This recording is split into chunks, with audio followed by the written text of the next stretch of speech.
Hi, welcome back to my series on Angela Winbush, The Real Theme, the Angela Winbush story. What I want to do now is just, like I said, talk about the breakup with Rene and Angela. That's where I left off.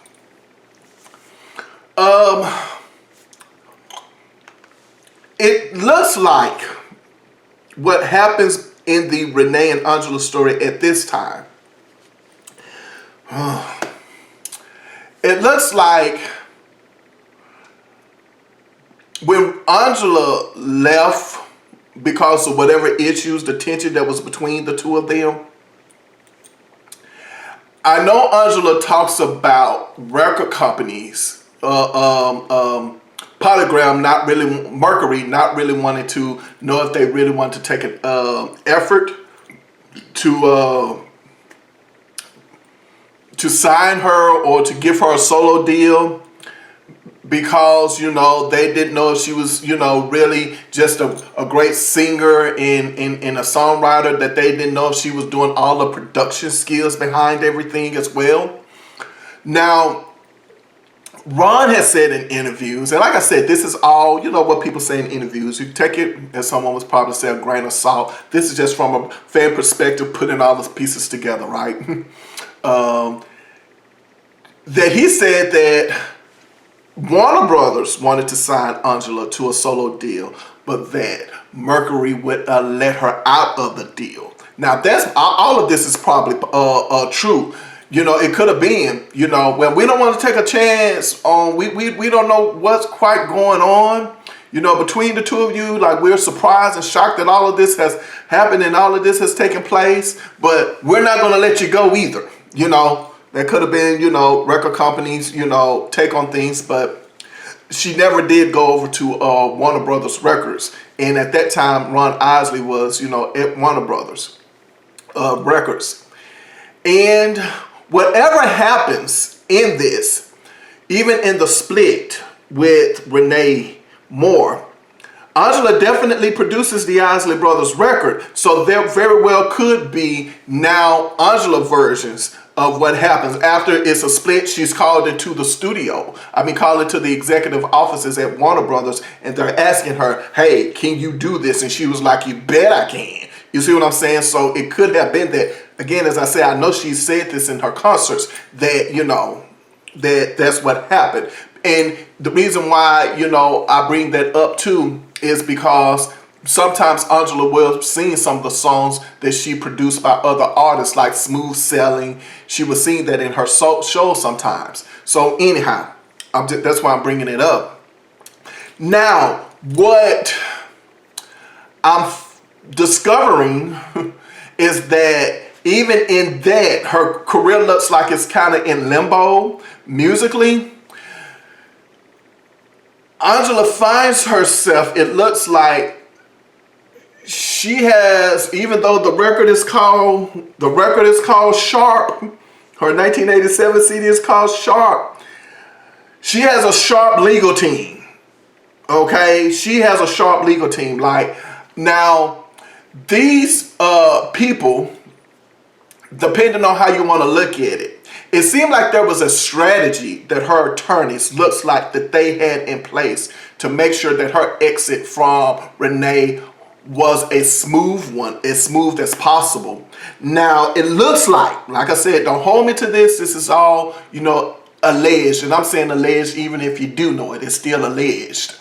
It looks like they had a process for how they was going to do that. And it looked like one of the things that they wanted to make sure, first and foremost, Angela's legal team looks like, they wanted to make sure that what happened actually happened.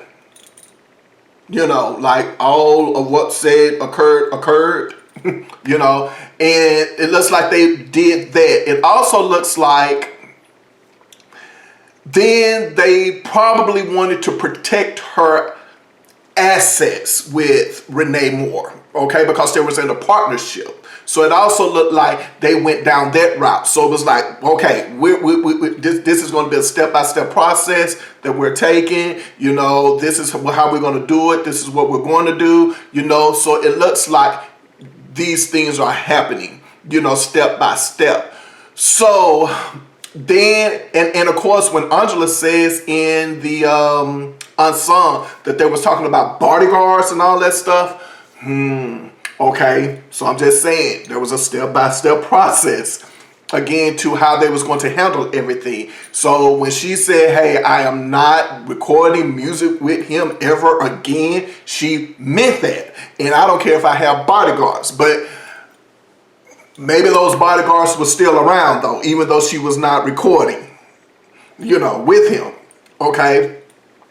So, and that brings up this lengthy court battle that looks like it took over 7 years for it. And I can only assume documentation, you know, they're performing, they're on their individual careers, this, that, and the other. So they're just, it's a long drawn out process. And again, as I said, I don't know if how Angela became from got in contact with her legal team. I don't know if these are people that she kind of knew or who they was recommended to her, whatever the case may be, but they did a darn good job is all I'm saying, you know, based off, you know, yeah. Anyway, so, and I don't necessarily have the inside scoop. All I'm saying is I followed the career. Okay, really, I don't have the inside scoop to this. This is just, again, really and truly from a fan perspective. And so she goes in, and this is what I don't get. This is what I'm trying to figure out. Did Rene and Angela ever record any music for the Isley Brothers as a songwriting team? But there's a song on here called "Come My Way" that is a Rene and Angela remake. And Rene Moore is, you know, he got production credit here, you know, and even though he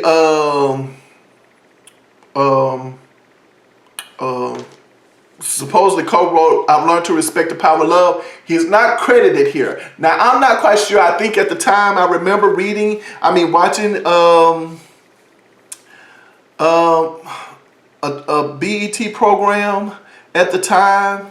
I don't know who it was. Was it Sherry Carter? Because before Sherry Carter did Video LP, and before Sherry Carter did, they got her to co-host Video Soul. Was it Sherry Carter that was doing like some breaking news or something? But I recall her saying that, you know, maybe Rene allegedly sued Angela Winbush for him not being credited on this CD. I'm not quite sure, you know, as the songwriter, because he's definitely not credited.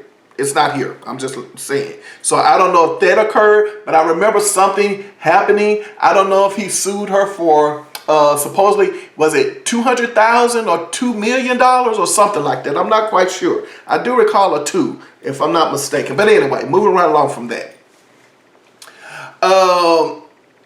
So there are some things, as I said, going on in that camp. And it looks like the legal process is just going to be one that is step by step by step. Again, to make sure, you know, she's safe, to make sure that financially wise that, you know, whatever she has tied up with Rene Moore, that is safe. And also to just now we have to figure out, you know, how do we secure your copyrights, you know, because of course that's what this is all about, you know, who contributed what, this, that, and the other. And so that was a long drawn out process, and I'm pretty much stopping right there as far as talking any more about it. Now let's talk about Angela Winbush as far as now her career is about to take off. It's 1987. She is going to have 2 records on the charts at this time with, she's going to have these 2 records on the chart first, the Smooth Selling CD, and then she's going to go in and release the Sharp CD, and it looks like her career is about to take off, and I have not been keeping up with the time, so I think this is a good place to stop, and I'll be right back.